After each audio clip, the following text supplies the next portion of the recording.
college football plays, NFL's preseason picks, and a potential trap on tonight's MLB card, all coming up on today's installment of Bet. He's Tyler Fulghum. I'm Joe Fortenbaugh. Break up the Orioles. Tell me what, they can't be stopped. They beat Shohei Ohtani yesterday. They end a 19-game losing streak. They're up 8-1 right now going to the top of the ninth. Do they get it done? I think yesterday Doug Kazarian, our buddy, tweeted that they needed to go something like 24-11 the rest of the way to cash the over on their 64.5 wins this season. Well, Doug, you may have just been the catalyst for the O's to go on a record-breaking binge in the month of September. Please, no. I've already spent those winnings. I've already spent those winnings.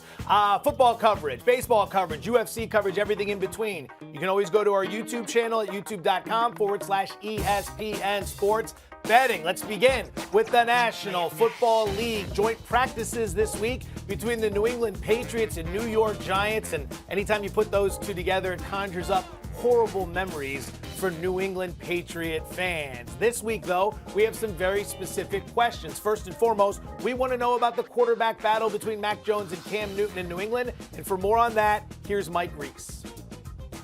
Joe, it's Cam Newton as a starter until Bill Belichick says otherwise. And on Thursday, Belichick made it clear he's not ready to pass the torch over to Mac Jones. Cam Newton was back at practice, and he was back in his familiar place as the #1 quarterback. Mac Jones couldn't continue his momentum from Wednesday when he had 18 straight completions at one point. The first thing he told reporters on Thursday was that today was not as good of a day.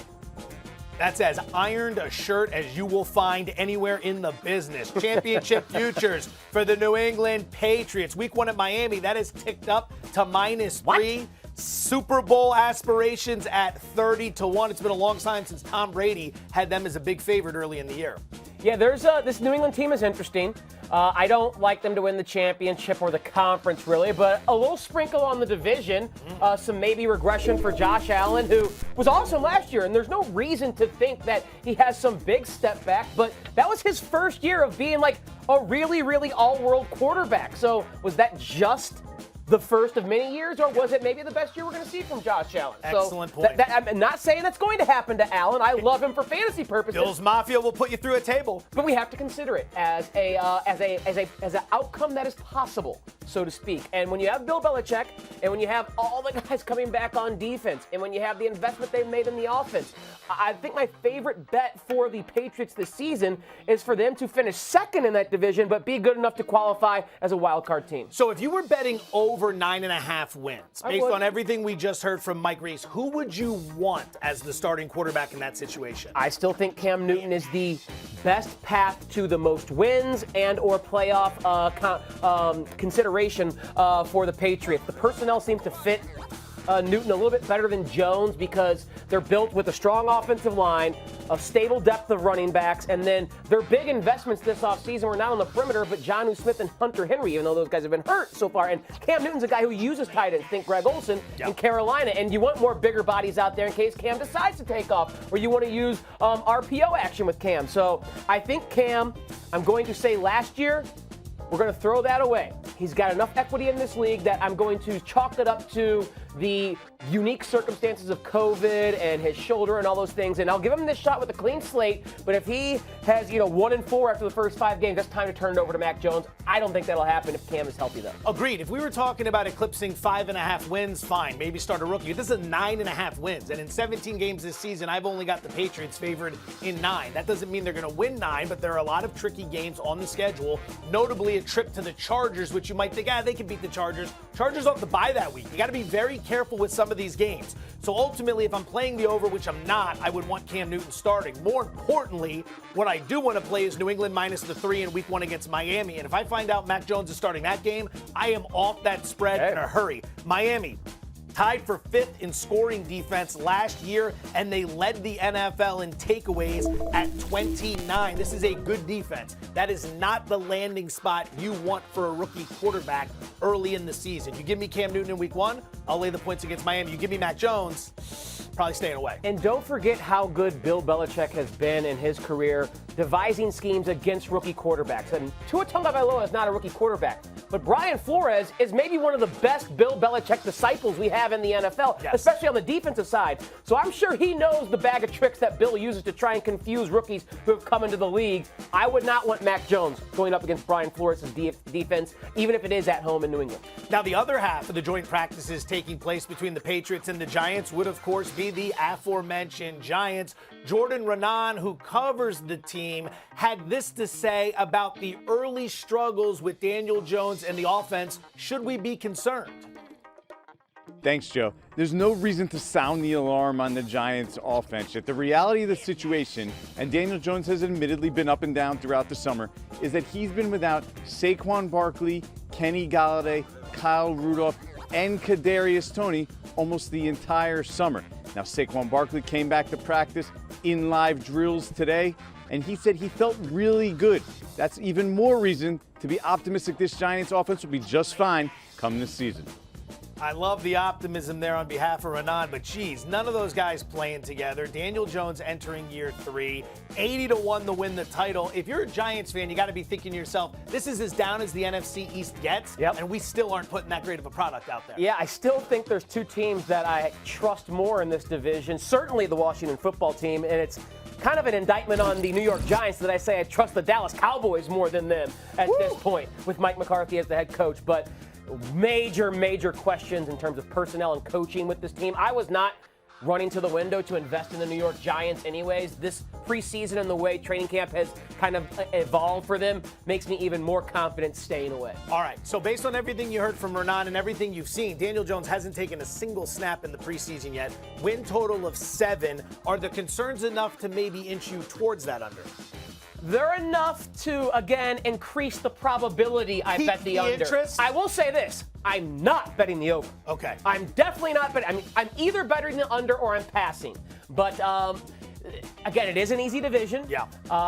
And I do think there's enough little glimpses of talent, especially on the defensive side. This was a really good defense last year. And I think Joe Judge can be a good, is not really creating a dynamic culture, but I think he is creating a culture that will be hard-nosed and a team that is going to be try-hards every single game. And that usually portends to better success on defense. Trying hard on defense means more than trying hard on offense. You need skill on offense. You need competence calling plays on offense. I'm not sure they have that in New York, but I think this will be a tough team to beat because of their defense.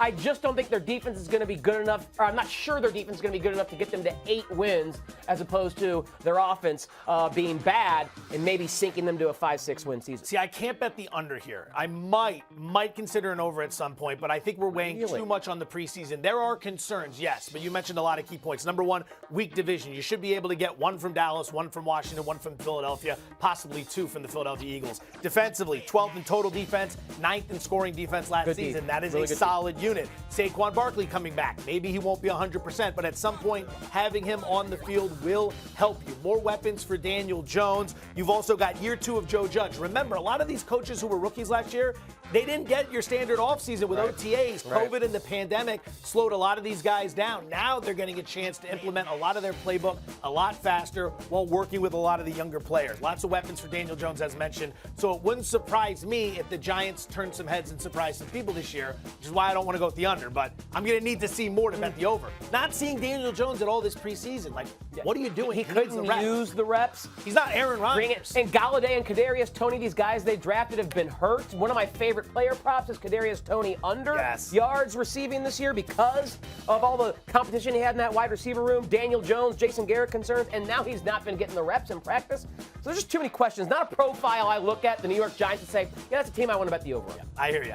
Final episode of Bet this week, which means it's time to bet the preseason games. Yesterday, we laid out our picks for Friday's slate of action. Take a listen. I'll be on Minnesota in that matchup at Kansas City, where Tyler will be playing the under. I'll be taking 4 with Carolina over Pittsburgh. Remember, it's the Steelers' 4th preseason game. Right. Tyler taking the Jets over Philadelphia, who have just been embarrassing, to say the least. Time to pick from the remaining games. We're each going to do 2. Okay. Saturday and Sunday, both in play. Okay. Let's start with, shall we say, a very good preseason team that you've enjoyed quite a bit. The Baltimore Ravens laying 3.5, total of 32.5.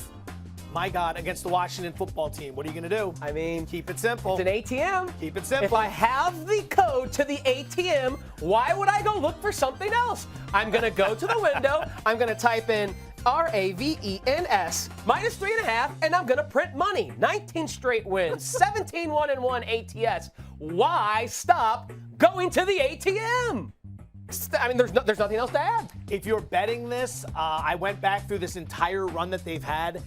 Defense in the second half has been incredible. They're allowing about 5 points per game in the second half of these 19 games. That's been the key. So if you like to bet games live when it comes to the preseason and it's tight in the first half, Ravens' second half has been very good. So has the under. I'm going to shift gears here. The defending champion Tampa Bay Buccaneers are laying 4, total of 36.5 in Houston against the Texans. Tampa Bay has been abysmal this preseason until this game, which is why you're going to lay the 4. Bruce Arians, here's a quote from the head coach of the Buccaneers. Yep, they're going to play a half next week because we're going so long before we play. I mean, we can't go against Dallas, who's really good. We see what you're doing there, Bruce. Don't you dare lie to us like that. And all of a sudden play game speed. We better have some game speed under our belt before we show up against the Cowboys. The starters are going to go for the first half. Houston, well, they're still Houston. And while they've looked decent at times this preseason, this is going to be Tampa Bay showing. When you get first half numbers as well, which usually come out on game day, I would advise betting the Bucs in the first half as well. Game number 3, we pivot back to Mr. Fulghum. The Jacksonville Jaguars laying 3.5, total of 36.5 at the aforementioned Dallas Cowboys. Again, I'm just trying to, swing it easy. Keep it simple here. There you go. The Ravens have been an ATM. So too have unders in this preseason, Joe Fortenbaugh. I think we're 24-9. I stopped counting because I've been betting so many overs. 24-9 unders. So I looked for a game that had a relatively high total, 36.5, and I see 2 teams here in the Jaguars and the Dallas Cowboys who likely just want to get to the regular season with some modicum of health. We know what the Cowboys have been dealing with at the quarterback position, so no way you're going to see a lot of their starters out there and a lot of guys who are going to be counted on during the regular season trying. Mike McCarthy just wants to get this over with, get HBO and Hard Knocks out of here, and get to Tampa Bay. On the other side, look what just happened to Urban Meyer's squad. Trevor Lawrence, by the way, I'll get to Travis Etienne in a second, but remember that scramble Trevor Lawrence had where he picked up a first down against the Saints, took a big hit? Okay, we like it, Trevor. That's the preseason. Maybe save that for the regular season. I can see Urban Meyer saying, geez, we just lost Travis Etienne for the season. Let's just get out of here with health. Very vanilla scheme. We'll go to the depths of our depth chart, the last few guys on the roster. So 36.5. With all the unders that they've been hitting in this preseason, I see 2 teams here who likely just want to leave the game with health. Or counterpoint. Meyer wants to see Lawrence get hurt so he can re-sign Tim Tebow to play quarterback for the Jacksonville Jaguars. Think about that. It's a great sports radio topic. Galaxy brain. Anyone out there, feel free to use that take. Didn't even it's consider out there it. for you. Dak Prescott is going to play 0 preseason snaps and then go in on a Thursday night to Raymond James Stadium to make his debut against the Tampa defense, which the last time we saw them was annihilating Patrick Mahomes. Yep. More on that game in a little bit. To round this one out, and I want your thoughts on this as well, okay. The Seattle Seahawks are laying 5.5, total of 35, hosting the Los Angeles Chargers. Again, there are no first half lines out. I'm projecting the first half line to be 3, maybe 3.5 for Seattle. Play it. Pete Carroll with a quote, as I continue to quote head coaches today for some reason. This format for us was different than we've done before. Carroll, of course, talking about 3 preseason games rather than 4. We've done something different, and it hasn't been a lot of fun and games with the way we're playing. But week 3 is a big deal for us. We'll go back to a lot of other guys that haven't played in the first 2 games to prepare them for game 1 of the regular season. That's been the plan all along. We're going to see some Russell Wilson in this game. For the Chargers, careful. Brandon Staley hasn't really tipped his hand as to what he's doing yet, so get some information there. But I do like Seattle to cover, and I especially want to focus on them in the first half. If you're going to see Seattle starters for the first time this preseason, this should be a decent showing against a Charger team that hasn't played Justin Herbert at all yet. Thoughts? And my belief is that Justin Herbert will continue to sit out. Brandon Staley cut his teeth for the 1 year under Sean McVay. We know McVay's credo in the preseason, don't give a you-know-what. We're going to get our important players healthy to the regular season. I think Staley's kind of adopting that on the other side of LA. All right. Keep the NFL train moving. It's It stops for no one. Time for the good word, something we like to do each and every Thursday on this show. A statement is read. The first little word that pops into the big, beautiful domes you see on your screen right now will be written down on the technology, and then you will be forced to explain yourself. The good word number 1, the Dallas Cowboys are 7.5-point underdogs at Tampa Bay in Week 1 to kick off the season. Discipline. It's all about discipline. Oh, what is that E over there? Looks like an F and a Z. Don't know what happened there. Yeah, that's but discipline is what is necessary. The opposite of discipline is how you draw an E.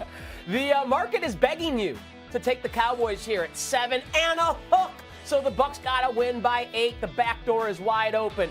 But a disciplined bettor will forget about the side. Who cares? That's too hard to figure out. A disciplined bettor will realize over is the play. Attack the total of 50.5. Why? Well, Tom Brady's going up against the Dallas Cowboys defense. And even if they are a little bit better than they were a season ago, Tom Brady and the Bucs offense, Cowboys and the defense, he could hang 35 on them alone. And then I imagine the Dallas offense, even if they're not efficient against a very good, as you said, Tampa Bay defense, if they are in a big 2-score hole, you have to pick up the pace. You got to attack deep. You got to take more chances if you're Dak Prescott, which can lead to turnovers, which can lead to pick sixes, scoop and scores, or shorter fields for the Tampa Bay offense as well. I think Tampa Bay's offense will be humming, and I think it will force Dallas's offense, which has a very high ceiling because of all the weapons that they have, to play faster, get more plays in, and I believe that is going to lead to an over of 50.5. I am not quite sure why this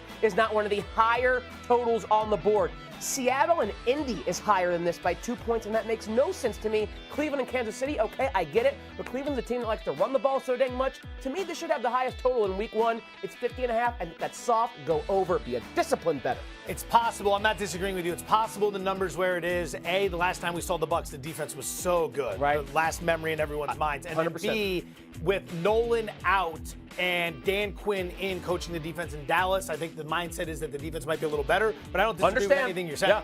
Anything And they can only go up, the Dallas defense, basically from what they did a season ago. I mean, yeah, you can't get much worse. All right, I got a word for you. Oh, it's that time of year where I get to start doing this again. Step into the teaser. That's right, ladies and gentlemen. 7.5 is a prime teaser number. For those who don't know how this works, it's a bet similar to a parlay. It's a 2-team 6-point teaser, which means you get 6 points to move the point spread in both games. You just have to win both. So, for example, in this matchup right here, you would take 7.5 with Tampa Bay and tease it down 6 points to 1.5. That means Tampa only needs to win by 2. Now, you might be saying, why? Why would I not have been doing this all along? Well, the catch is you have to pick another game, influence that line by 6 points as well, and win there in order for the bet to cash. But this is going to be a very popular 6-point teaser play. Remember something. When you're betting 6-point teasers, you want to make sure you always move through 2 key numbers minimum. Key numbers being 3, 4, 7. For example, at 7.5, you're moving through 7, you're moving through 4, you're moving through 3, all the way down to 1.5. That is a good 6-point teaser play. And plus, if you play, shall we say, on credit at some locations, you can open up a bunch of teasers and then close them over the weekend when you figure out what you want to do. That's a tip for another day. That's when we bump up the level of betting intellect around these parts. And so any teases as to who you might couple the Dallas-Tampa game with in Week 1? If you think New England and Miami's going to be tight, you can take Miami from 3 up to 9. Remember, that's a low total. Denver is another one. Denver and the Giants. That total's 42.5. You can move the Giants from 1.5 up to 7.5. A lot of points in your pocket in a defensive matchup. Okay. More on that in the near future. All right, the good word number 2. The Pittsburgh Steelers are +7 at Buffalo in Week 1. By the way, the theme here is your Week 1 NFL edition. And the word I'm using is... Let's get an E in here. Strong. As in fortified steel. Pretty strong. The Pittsburgh Steelers started last year 11-0. Pretty strong. Now, I know Josh Allen quite strong with his performance a season ago, but I think we're forgetting that Ben Roethlisberger looking strong in the best shape of his life. Najee Harris is a strong running back who can play all 3 downs and handle 25 touches. And most importantly, the Pittsburgh Steelers have a very strong defense, one that should be just as good as it was a season ago. So getting 7 points, even against a team like Buffalo, that I think is going to be very strong to quite strong this season, when you have a defense like the Steelers that usually keeps your squad in games, keeps it a one-possession game. Yep. So I like the Steelers with a touchdown in my pocket because I think their offense is going to be a little stronger than a season ago, and especially that defense should keep them close, even with a team like the Buffalo Bills. So, when we talked about teasers in the last segment, you could tease Buffalo from 7 down to 1 and only need to win by 2, or you could tease Pittsburgh from 7 up to 13. Right. Like that even more. A lot of points in like the pocket. that even more. I will not be going with teaser again. I did put some effort into today's program. And this word will be rough. As in, rough, the dog may be barking in this matchup. Careful now, Bills Mafia. I married into you, so don't get all fired up just yet. But something to keep in mind here. Mike Tomlin, head coach of the Pittsburgh Steelers, in his career as an underdog is 40-21 against the spread. Now, is that good, Joe? I'm confused here. Is that a good number against the spread? That is very good. 65.5%. You are rolling in cash if you can hit at 65.5% against the NFL point spread, and that is what Mike Tomlin is doing as an underdog. Now, as my colleague mentioned, Ben Roethlisberger losing weight, new look offensive line, Najee Harris in the backfield. There's a lot to like here, but Buffalo is a very good football team. So, rough, the dog may be barking, but there are still several unknowns here. How's Roethlisberger going to look? How's the O-line going to protect? This game is on the road in front of what's going to be a crowd lighting itself on fire and throwing itself through every table imaginable. So, just patience. A lot of people are going to love the Bills in this game. Patience. That's a big number to lay. Although it feels like it is begging you to take I think the you Pittsburgh had Steelers. a very strong point about Mike Tomlin, ATS, as an underdog. All right, let's pivot to baseball. The good word, final one. The New York Yankees, winners of 11 straight, are minus 111 tonight in Oakland to take on the A's. I'm indifferent here. Indifferent? Yeah. Takes a while to write that word, but I'm indifferent here. Apathetic, you might say, because after so many wins in a row, that's a good one right there. Yeah. Merriam. Once I learned that word, I slipped it into every conversation for a week. People were fed It's up. not efficient. It makes you sound like a tool, but I kind of like that when you're flexing your vocabulary to sound like a complete douchebag.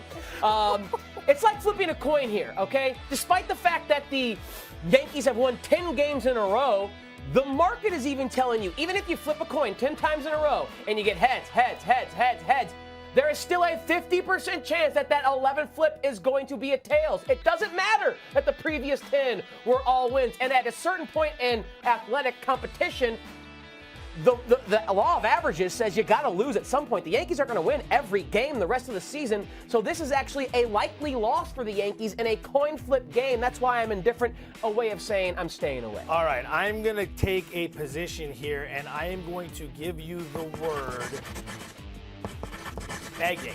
As in, this line is begging you to take the New York Yankees. Think about this for a second. The Yanks are the biggest story in baseball right now. They've won 11 straight games. On the flip side, the Oakland A's have dropped 8 of 10. They have been terrible. And for some reason, the Yanks are this razor-thin favorite against Oakland. What is the deal? Play Oakland tonight. That's what I would do. Remember something. The Yanks have lost 21 of their last 28 games in Oakland. This place, the Coliseum, it's a dump, but it's a beautiful dump, and it is a house of horrors for the New York Yankees. In addition, Oakland righty James Kaprielian's going to go tonight. 2 or fewer earned runs in 5 of his last 7 starts. He's been very good. This line is begging you to take the Yanks. Highly suspicious. I'd either stay away or maybe sprinkle a little bit on the Oakland A's. That concludes the good word for this week.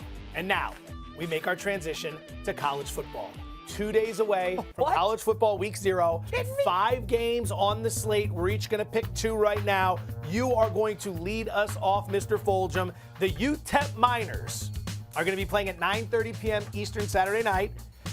Laying 10, total of 59 at New Mexico State to take on the Aggies. You know, for 35 plus, 36 plus, how old am I? 36 plus years of my life. Attaboy. Joe Fortenbaugh. UTEP and New Mexico State football has left me nonplussed.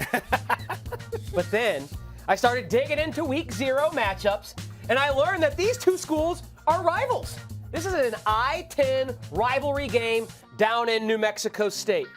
And UTEP, since 2017, is 5-39 overall. UTEP, in their last 30 road games, has exactly 3 wins straight up.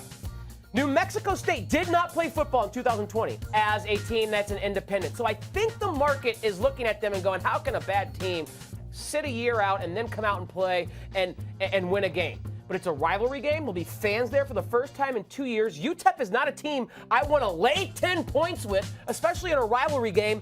And the Aggies have won this game each of the last 3 times it's been played, 2017, 18, and 19. So, at home, first game in front of their fans in 2 years, I'll put 10 points in my pocket in a rivalry game, baby. Now I'm fully invested. No longer nonplussed. I'm ecstatic about Aggie football. 40,000 in the stands for sure for New Mexico State this weekend. That's we'll see how that plays out. All right, Big Ten action. It's going to be at 10 a.m. Pacific, 1 p.m. Eastern. Nebraska laying 7 on the road against Illinois. Give me the points. I will take the Fighting Illini here. 18 starters are back from last year's squad. 9 on offense, 9 on defense. Brett Bielema takes over as head coach. One thing we know about Bielema, he wants to run the ball. He's got a good offensive line and a good running game, and he wants to play some defense here. And the defense should be okay by Nebraska-Illinois standards. They go up against Ohio State. That's a different story. Point being, Nebraska wants to do something similar. They want to run the ball as well, and they don't play at a very high pace. I think the under is a good bet here. The number's been coming down from 57.5 to 55. And I think 7 points with the dog is going to be crucial in a game where neither team's trying to move that fast. Neither team's going to score that much. Adrian Martinez, quarterback in Nebraska, turnover prone. Scott Frost hasn't been able to get it going there. They lack discipline, too many penalties, too many turnovers. And now there's an investigation. Nebraska a bit messy right now. I would go ahead and take Illinois plus the 7. That game opened 9.5 and has been bet down to 7. You have something on this game as well. I do. Now, you've kind of been on an island when it comes to your belief in Bielema and the Fighting Illini. Greg McElroy was with us yesterday saying he likes Nebraska. The Bear, Chris Felica, he's all about Scott Frost and Adrian Martinez. So it was an absurd take. I'm going to side with them. However, I'm going to leave the door open for you to also cash your bet. I'm just going to play the first half. I'm just going to play the first half. I will lay it 3.5 in the first half with Nebraska. So as long as they're up by 4 at halftime, then I hope Illinois comes out in the second half and does. Just at least covers.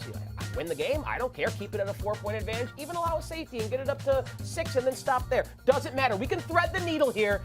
But I just don't want to be on Fortenbaugh Island when it comes to the Fighting Illini and their football team. Sorry. You're all going to pay for this. Bear started earlier this week. He's back from his big Italian vacation, talking trash to everyone. McElroy comes on yesterday in his fancy blue blazer. He picks him as well. And now you're getting involved after telling me yesterday you would not be doing this. I hope you all go down. I'm still on your team, kind of, because you can win your bet. They are directly just a fancy way of betting against me. They are directly opposed to you. All right. To wrap this thing up, speaking of first half bets, UCLA is going to take on Hawaii. UCLA is a big favorite here, 17.5, total of 68.5. 10 points is the line in the first half. I would lay it with UCLA. Remember something. They've got LSU next week.